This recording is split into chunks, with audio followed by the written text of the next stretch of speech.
అందరికీ నమస్కారం అండి. నా పేరు Kamalakar, DGM union bank of India regional head Warangal అండి.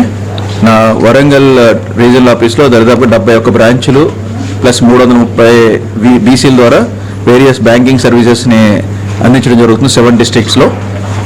ఈరోజు ఆర్బీఐ ఇచ్చిన కాల్ మేరకు మనకి ఫైనాన్షియల్ లిటరసీ అవేర్నెస్ ప్రోగ్రామ్ కింద ప్రతి విలేజ్లోనూ ప్రతి అవేర్నెస్ ప్రోగ్రామ్ అనేది అరేంజ్ చేయడం జరుగుతుంది ఈ వీక్ మొత్తం అంతా కూడా. దీనిలో ఏంటంటే కేవైసీ కేవైసీ గురించి సంబంధించి దానికి సంబంధించిన తర్వాత ప్రతి ఒక్కరు కూడా ఏదైతే సైబర్ ఫ్రాడ్స్ జరుగుతున్నాయో లేకపోతే త్రూ ఫిషింగ్ అటాక్స్ జరుగుతాయో దాని మీద కూడా అవేర్నెస్ చేయడం కోసం, తర్వాత చాలామంది తెలియకుండా మనీ మూల్ కింద ఇరుక్కుంటూ తర్వాత ఇబ్బందులు పడుతున్న వాళ్ళు దానికి కూడా అవేర్నెస్ ప్రోగ్రామ్ క్రియేట్ చేయడం కోసం అని చెప్పేసి ఇవన్నీ కూడా అంటే అదర్ వేరియస్ పారామీటర్స్ కూడా బ్యాంకింగ్ సర్వీసెస్ ఏ ఉన్నాయి, ఏ విధంగా యూటిలైజ్ చేసుకోవాలి, దాని మీద ప్రతి గ్రామంలోనూ ఒక అవేర్నెస్ ప్రోగ్రామ్ క్రియేట్ చేయడం కోసం ఈ వీక్ మొత్తం అంతా కూడా చేయడం జరుగుతుందండి. బ్రాంచ్ లెవెల్లో కూడా జరుగుతుంది.